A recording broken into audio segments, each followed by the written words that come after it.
का दिन हमेशा शुक्र से शुरू होता था। वो कहता था अल्लाह की हर मखलूक प्यारी होती है। जायान हंस कर बोला, देखो अल्लाह का नाम लेने से दिल खुश हो जाता है। जानवर भी जैसे समझ गए हूँ। जायान ने फौरन मदद की। उसने कहा, जो रहमत करता है अल्लाह उस पर रहमत करता है। हंसी भी एक रहमत है। इस्लाम हमें खुशी बांटना सिखाता है। भूखों को खिलाना सदका है।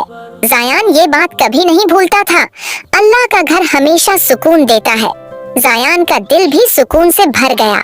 हर कोई कामिल नहीं होता, लेकिन दोस्ती सबको प्यारा बना देती है। बुजुर्गों की मदद करना बरकत लाता है। अल्लाह ये अमल पसंद करता है। जिंदगी में थोड़ी सी मस्ती भी जरूरी है। इस्लाम हमें मुस्कुराना भी सिखाता है। शुक्र अदा करने वाला दिल कभी उदास नहीं होता। जायान ये बात जानता था, इल्म छोटा हो या बड़ा अल्लाह के करीब ले जाता है। हंसी के साथ इल्म हो तो बात दिल तक पहुंचती है। अल्लाह ने रात भी रहमत बनाई है। हर चीज में हिकमत है। या अल्लाह हमें अच्छा इंसान बना और हर मखलूक से प्यार करना सिखा। नेकी कभी छोटी नहीं होती। अल्लाह हर अच्छे अमल को याद रखता है।